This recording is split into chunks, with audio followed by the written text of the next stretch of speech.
শহরে ভিড় ছেড়ে প্রাকৃতির মাঝে হারিয়ে যেতে চান? মালদার বুকে এমন এক পার্কের সন্ধান পেলাম যা দেখলে আপনি বাড়ি ফেরা নামই ভুলে যাবেন। 30 টাকার এত সুন্দর ভিউ। চলুন দেখি মালদার এই বেলা শেষে পার্কে কি কি আছে। হে গাইস, আজকে আমি আর আমার এক বিশাল বন্ধু বান্ধবী গ্যাং নিয়ে চলে আসলাম আগমতলা বেলা শেষে পার্কে। আমরা মোট 30 জন ছিলাম, তাই টিকিট কাউন্টারে টাকা তুলতে তুলতে আমাদের অবস্থা নাজেহাল। একটি টিকিটের দাম মাত্র 30 টাকা। পার্কের ভিতরে ঢুকেই তো আমি পুরোই অবাক। গাছপালা দিয়ে ঘেরা সাজানো গোছানো এই পার্কটি চোখে শান্তি। মাঝখানে আছে বিশাল এক পুকুর, আর পুকুরে যদি বোর্ডিং করতে চান তবে মাত্র 30 টাকায় 10 মিনিট রাজহাঁসের মতো ভেসে বেড়াতে পারবেন। বিশ্বাস করুন, পুকুরের ধারে হাওয়া আপনার সব ক্লান্তি দূর করে দিবে। পার্কটি খোলার সময় প্রতিদিন দুপুর 2:30 থেকে সন্ধ্যা 7:30, তবে রবিবার কিন্তু দুপুর 12টা থেকে আপনারা চলে আসতে পারবেন। এখানে বসার জন্য দারুণ সব আড্ডা দেওয়ার মতো জায়গা আছে। আর এই ওভারব্রিজের ওপর থেকে পুরো পার্কের ভিউটা জাস্ট অসাম। একটু সামনে গিয়ে রাস্তার দুপাশে সারিবদ্ধভাবে গাছ আর রঙিন ফুলের বাগান রয়েছে, আর তার ঠিক পাশে আছে একটি সুন্দর রেস্টুরেন্ট যেখানে আড্ডার সাথে পেট পুজো সেরে নিতে পারবেন। আর হ্যাঁ, যারা প্রি ওয়েডিং এ শুট করতে চান তাদের জন্য এটা বেস্ট লোকেশন।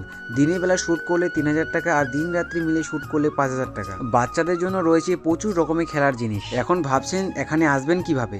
যারা নালগোলা বা পাকুয়া থেকে আসছেন তারা মালদা রথবাড়িতে নেমে টোটোওয়ালাদের বলবেন আগমতলা বেলা শেষে পার্কে যাব। রথবাড়ি থেকে ভাড়া মাত্র 30 টাকা। দেখতে দেখতে সন্ধ্যা হয়ে গেল, তাই সবাই মিলে একগুচ্ছ স্মৃতি আর গ্রুপ ছবি নিয়ে বাড়ির পথে রওনা দিলাম। আপনারা কারা কারা এই বেলা শেষে পার্কে এসেছেন কমেন্টে অবশ্যই জানাবেন। আজকে মিনি ব্লগ এই পর্যন্ত, টাটা।